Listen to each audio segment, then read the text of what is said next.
Oh my God. Margaret stood alone at the edge of the big horse market in Portland, Oregon.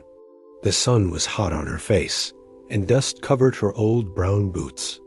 She felt small and lost among all the noise and crowds. Everywhere she looked, men were shouting, laughing, and making deals. Horses neighed loudly. Cattle made dust clouds. It was a wild, busy place, and Margaret felt very alone in it. 3 years had passed since her husband died. 3 years and 4 months, to be exact. She counted the months because time felt different now. Some days felt like they lasted forever. Some weeks disappeared like smoke. But every single day, she thought about him. Margaret lived on a small ranch in the Colorado Territory, far from towns and far from people.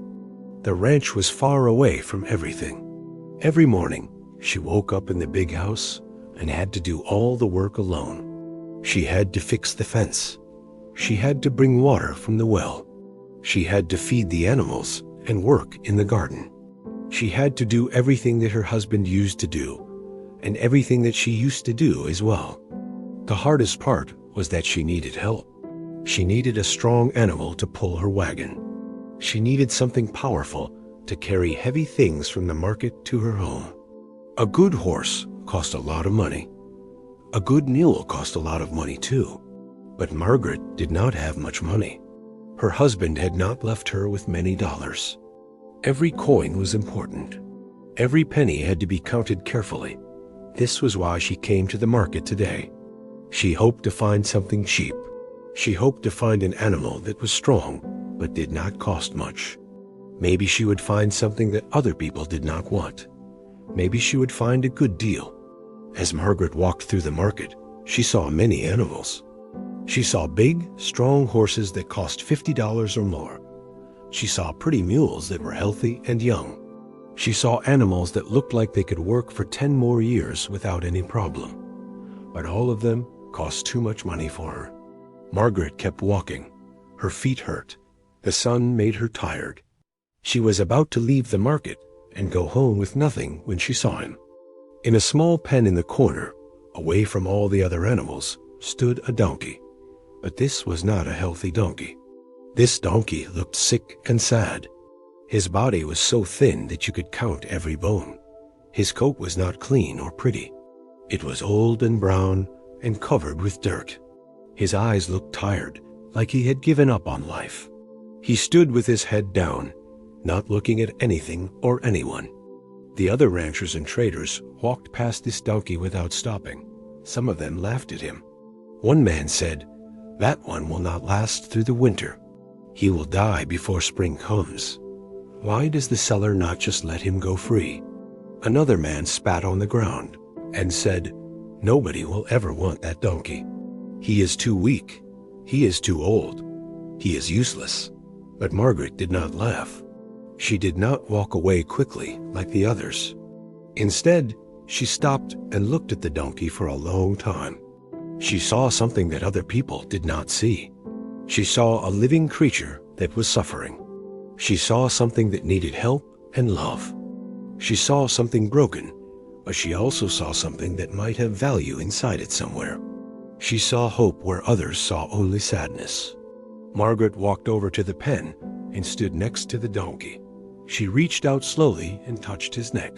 His hair was rough and dirty, but underneath she could feel his heart beating. He was alive. He was real. His eyes looked up at her, and for a moment they connected. The donkey looked at Margaret, and Margaret looked at the donkey, and something passed between them. Something true, something real. "How much?" Margaret asked the seller. The seller was a big man with a red face and dirty hands. He looked surprised that anyone was interested in this donkey. He laughed a little bit. "How much? You want this one? Nobody wants this one, lady.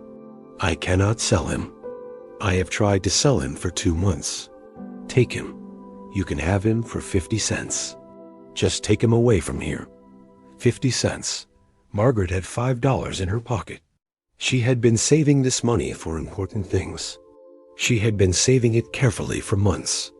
But she looked at the donkey again, and she knew what she had to do. "Yes," she said, "I will give you 50 cents. The seller took her money quickly, surprised and happy that someone wanted the sick donkey. Margaret paid for the rope and some old rope to use for pulling. She tied the rope around the donkey's neck slowly and carefully, talking to him in a soft voice. "Come on," she said quietly. "Come on, boy. I will take care of you now. You are safe now. I will help you." The donkey followed her. He moved slowly because he was weak, but he followed her willingly. Margaret walked toward her wagon, holding the rope, walking beside the donkey. Around them, the other traders and ranchers watched and shook their heads. "That widow woman is crazy," one man said to his friend. "She spent her money on that dying donkey. That was a stupid thing to do. That donkey will die in 1 week, and her money will be gone for nothing." But Margaret did not care what they said. She was already thinking about names. She was already thinking about how she would help this animal. She was already thinking about giving him food and water and a safe place to sleep. As she tied him to her wagon, she said, "I will call you Sterling. That is your name now, Sterling. It is a good name because I believe that even broken things have silver inside them somewhere. I believe that you have value. I believe that you matter." The donkey looked at her with his tired eyes. For the first time, maybe in many months, his ears moved a little. Maybe he understood. Maybe he knew that something had changed. Maybe he knew that his life was different now. Margaret climbed onto her wagon seat and took the rope in her hands. The long journey back to her ranch would take many days. It would be hard and dusty and long. But as she sat there, looking at the weak donkey that she had just bought, Margaret felt something in her heart that she had not felt in 3 years. She felt hope. The journey home was long and hard. Margaret drove her wagon slowly because Sterling was so weak that he could not walk fast. Every step seemed difficult for him. His legs shook as he walked. Sometimes he stopped and needed a rest. Margaret never pushed him. She never made him go faster. She simply waited for him to rest and then continued slowly down the dirt road. The sun was bright and hot. The road was dusty and long. There were no other people on the road that day, just Margaret and Sterling, moving together toward her home in the distance. Around them, the land was empty and wild. There were no trees for miles and miles, just brown earth and sky that went on forever. Margaret watched Sterling carefully as they traveled. She could see that he was tired. She could see that it was hard for him to move. But she also noticed something else. She noticed that he kept looking at her. He watched her face. He listened to her voice. When she talked to him, his ears moved a little bit. When she stopped the wagon and gave him water, he drank carefully and then looked at her again, as if to say thank you. After many days, they finally reached a ranch. It was a small place, just a simple house made of wood, a big barn, and some fences around the land. Nothing fancy, nothing big, but it was clean and it was home. Margaret brought Sterling to the barn. She made a special place for him with clean straw on the ground. She gave him fresh water in a big bucket. She found some oats and hay and put it in front of him. Sterling ate slowly, and Margaret sat nearby and watched him. She talked to him in a soft, kind voice. "You are safe now," she told him. "This is your home now. I will take care of you. You do not have to be afraid anymore." The first weeks were very difficult. Sterling was still very weak. Margaret was worried that maybe he would die. Maybe the men at the market were right. Maybe she had made a terrible mistake by buying him. But she did not give up on him. Every single day, she worked to help him get better. In the mornings, Margaret would wake up early and go to the barn. She would check on Sterling to make sure he was okay. She would clean his stall and put new straw on the ground. She would brush his coat very gently, trying to get the dirt and tangles out. Sterling would stand still and let her do this. Sometimes his eyes would close, like he was enjoying it. For his food, Margaret was very careful. She did not give him too much at first. She knew his stomach was weak, so she gave him small amounts of good grain and soft hay. She also gave him things from her garden. She gave him carrots that she had grown herself. She gave him apples. She gave him good things that would help him become strong. But the most important thing Margaret gave Sterling was her time. Every single day, she would sit with him and talk to him. She would tell him stories about her life. She would tell him about her husband and how much she missed him. She would tell him about the ranch and what she hoped to do with it. Sometimes she would sing songs that her mother had taught her a long time ago. Her voice was not perfect, but Sterling listened. He always listened. The weeks passed slowly. Summer was very hot. The heat made everything move slowly. The days were long and bright. But even in the heat, Margaret kept taking care of Sterling. She would give him extra water on hot days. She would let him rest in the shade of the barn during the hottest part of the day. And, slowly, something amazing happened. Sterling began to change. His coat became shinier. The dirt and old hair came out as Margaret brushed him. Underneath, his fur became soft and pretty. His brown color became richer and darker. He started to look like a real animal again, not like a sad, broken thing. His body began to fill out. The bones stopped showing through his skin so much. He became stronger. He could walk longer distances without needing to rest so much. He could pull small things. His legs became muscular and strong. But the most important change was in his eyes. His eyes, which had looked so tired and sad when Margaret bought him, became bright and alive. They became warm. They became full of something that looked like joy. Most importantly, Sterling changed in how he acted around Margaret. He became her shadow. Wherever she went, he wanted to go. If she went to get water from the well, Sterling would follow her. If she went to work in her garden, Sterling would stand nearby and watch her. If she sat on her porch in the evening to rest, Sterling would stand next to her. He learned her moods in a way that seemed almost magical. When Margaret was sad and missed her husband, Sterling would move close to her. He would press his soft nose against her shoulder. He would stand with her while she cried. He seemed to understand that she needed him to be there. When Margaret was scared, and living alone on the frontier meant there were many things to be scared of, Sterling would stand protectively near her. If a wild animal made noise in the distance, Sterling would move between Margaret and the sound. It was like he had decided that his job was to protect her. It was like he had decided that she was important to him. The other ranchers in the territory began to notice the change in Sterling. They would see Margaret and Sterling together on the road or in the town. People started to talk about them. They would point and say, "Look, there is the widow woman and her donkey."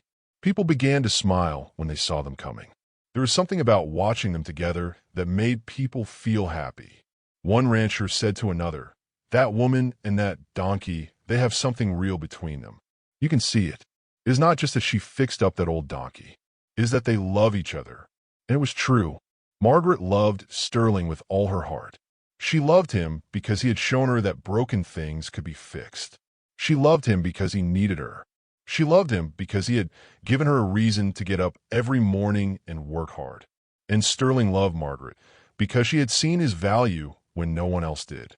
She had saved his life. She had given him a home and a purpose. She had made him feel like he mattered. Together, they had built something real and true and beautiful.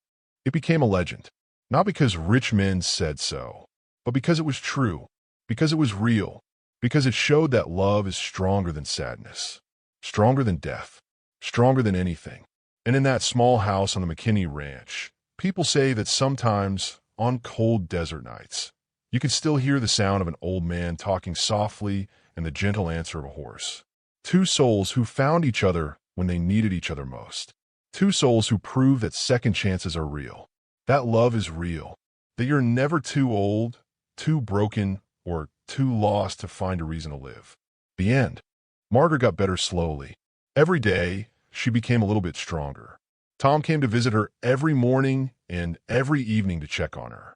He brought food that he had cooked himself. He brought wood for the fire.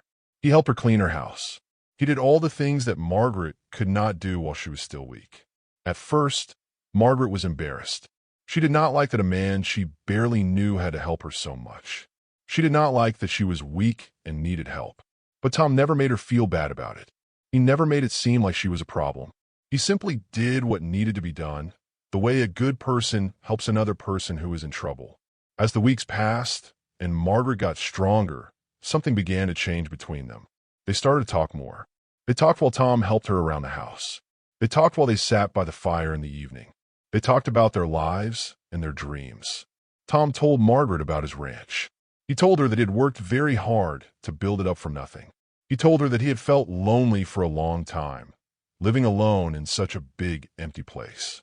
He told her that he had seen her and Sterling together many times in town, and that their love for each other had made him believe that maybe love was still possible in this hard world. Margaret told Tom about her husband.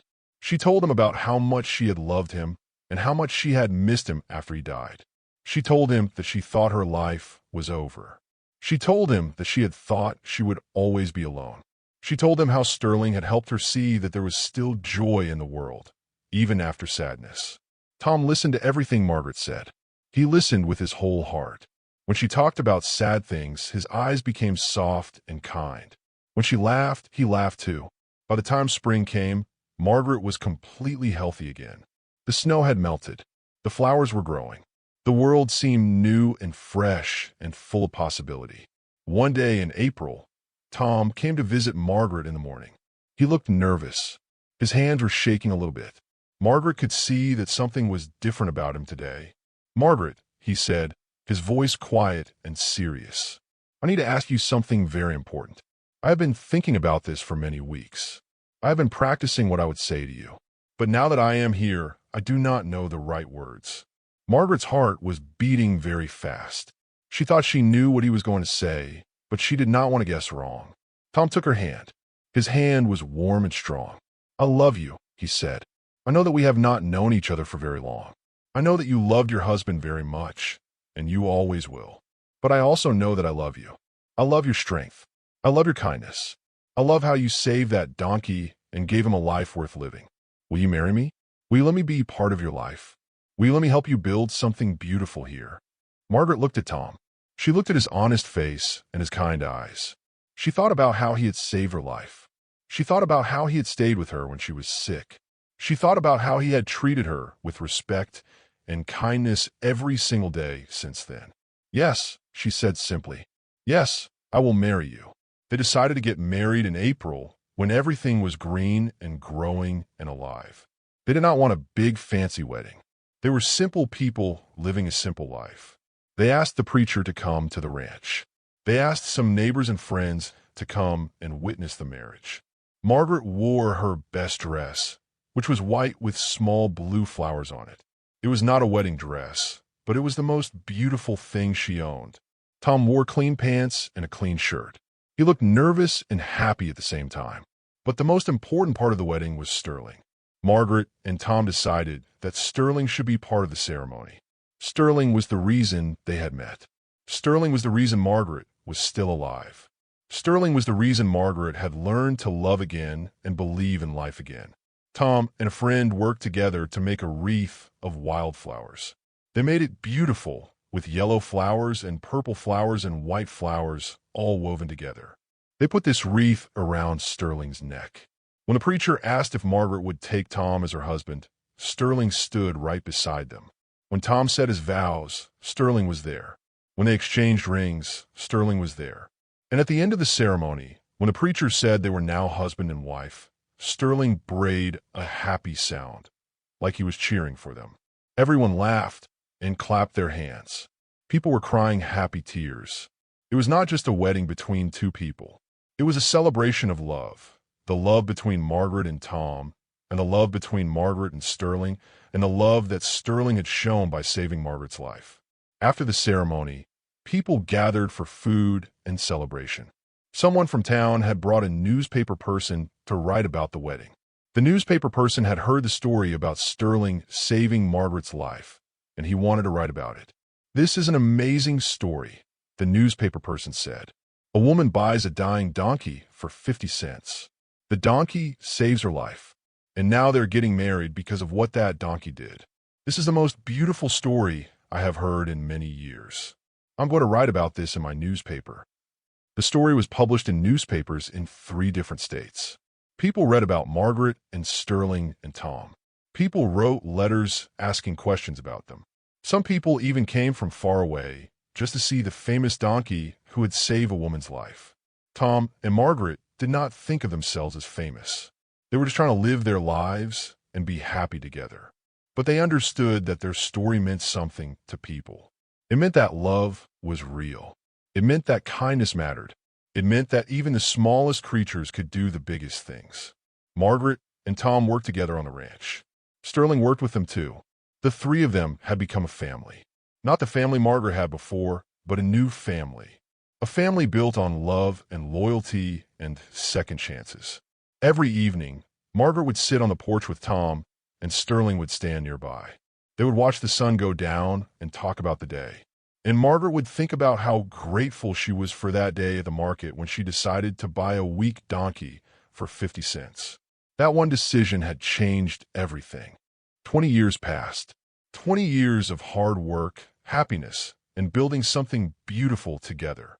Margaret and Tom had made their ranch one of the most successful in the Colorado Territory. They had 2 children, a son named James and a daughter named Sarah. Both children had grown up with Sterling. Both children had learned from him the most important lesson in life. Love is the most powerful thing in the world. James was now 18 years old and worked beside his father on the ranch. Sarah was 16 and helped her mother with everything. But both of them loved Sterling more than they loved almost anything. They had grown up listening to the story of how Sterling saved their mother's life. They had grown up seeing the deep love between their mother and the donkey who had come to her broken and weak. Sterling was old now, very old for a donkey. Most donkeys lived to be 20 or 25 years old, but Sterling was 32. His coat had turned gray. His movements were slower. His eyes were not as bright as they once were. But his spirit was still strong. His love for Margaret was still as deep as ever. Every single day, no matter the weather, Sterling would stand near Margaret. When she was happy, he was happy. When she was sad, he comforted her. When she needed help, he did what he could, even though his body was getting weaker. The story of Margaret and Sterling had spread far and wide. Newspapers in 3 states had written about them. Travelers coming through Colorado would ask to see the famous woman and her donkey. Artists had painted pictures of them together. One famous painter had created a large painting that showed Margaret buying Sterling at the market for 50 cents. That painting hung in a museum in Denver. Children all across the West knew the story. Mothers told their children about the woman who saw value in something broken. Fathers told their sons about loyalty and how love could save a life. The story had become a legend. It had become something that people told when they wanted to teach about kindness and hope. But Margaret and Tom did not tell the story to become famous. They told the story because it was true, and they believed that truth was important. One cold day in January, Margaret noticed that Sterling was not eating much. He was sleeping more. He moved even more slowly than usual. She knew what this meant. She knew that Sterling was getting ready to leave her. Margaret spent all of her time with Sterling. She sat in the barn with him. She brushed his coat, even though he was too old to care much about that anymore. She talked to him and told him how much she loved him. She told him that he had changed her life. She told him that he had made everything possible. Tom and the children came and sat with her. They all loved Sterling very much. They all understood that they were saying goodbye to someone they loved. "Thank you, Sterling," Margaret whispered to him. "Thank you for everything. Thank you for saving my life. Thank you for teaching me how to love again. Thank you for showing me that broken things can become beautiful. Thank you for being my friend." On a cold morning in February, Sterling closed his eyes and peacefully left the world. He died in his sleep, surrounded by the people who loved him most. He died knowing that he had made a difference. He died knowing that he had changed lives and touched hearts. The whole territory mourned Sterling's death. This was not just about losing a donkey. It was about losing a legend. It was about losing a symbol of everything good and kind and true. Margaret organized a funeral for Sterling. It was not a small, quiet thing. It was a big ceremony where many people came. Ranchers came. Town people came. Artists came. Newspaper people came. They all came to honor Sterling and everything he had meant to them. They buried Sterling on the highest hill of the ranch, where he could see the whole land spread out below him. It was a beautiful place, full of grass and flowers and wind. It was a place where Sterling could watch over everything forever. Margaret and Tom made a stone grave marker. It was carved with words that had meaning for everyone who read them. The stone said, "Sterling, a donkey with a golden heart." He taught us that broken things can become beautiful. He showed us that love recognizes love. He saved a life. He changed everything. 1874 to 1906. On that day, as they buried Sterling, Margaret finally cried. She cried for everything he had been. She cried for the years they had shared. She cried because she would never see his face again. But she also cried because she was grateful. She was grateful that she had found him. She was grateful that she had bought him for 50 cents. She was grateful for every single day they had spent together. Tom held Margaret's hand while she cried. Their children stood nearby, crying too. They all understood that they had lost something precious. But Sterling's story did not end with his death. It only grew bigger.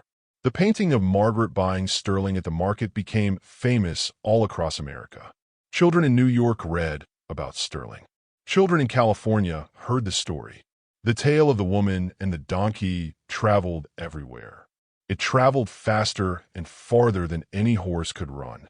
Schools began to teach the story. Teachers used it to teach children about kindness and second chances. Writers wrote books about Sterling. Poets wrote poems about him. One famous author wrote a whole book called Sterling, the Donkey Who Changed the West. Years passed. Margaret's children grew up and had children of their own. Grandchildren and great-grandchildren came to visit the stone where Sterling was buried. They would place flowers there. They would tell his story to their own children. Every year on the day of Sterling's death, people would come to the ranch. They would come from far away. They would come to remember. They would come to honor a donkey who had loved so completely and so deeply that he had changed the world.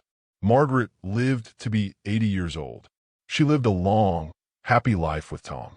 She watched her children grow. She watched her grandchildren play in the same fields where Sterling had walked. She never forgot him. Not for one single day did she forget the donkey who had saved her life. When Margaret finally died, they found her with her hand on Sterling's gravestone. It was as if, even in death, she was reaching for him. They buried her next to Sterling, so that they could be together forever. On the gravestone, they added more words. It now said, "Sterling, beloved friend," and Margaret, his greatest love, together forever. 1844 to 1924. To this very day, people still visit that hill in Colorado. They still tell the story of Sterling and Margaret. They still talk about how one act of kindness changed everything. And if you ever find yourself in Colorado, if you ever see that stone on that beautiful hill, you will understand something true.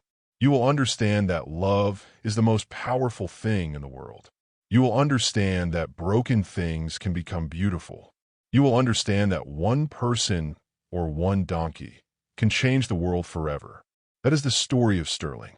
That is the story of the woman who bought a weak Oregon donkey for 50 cents, unaware that his loyalty would shock the West and change her life forever.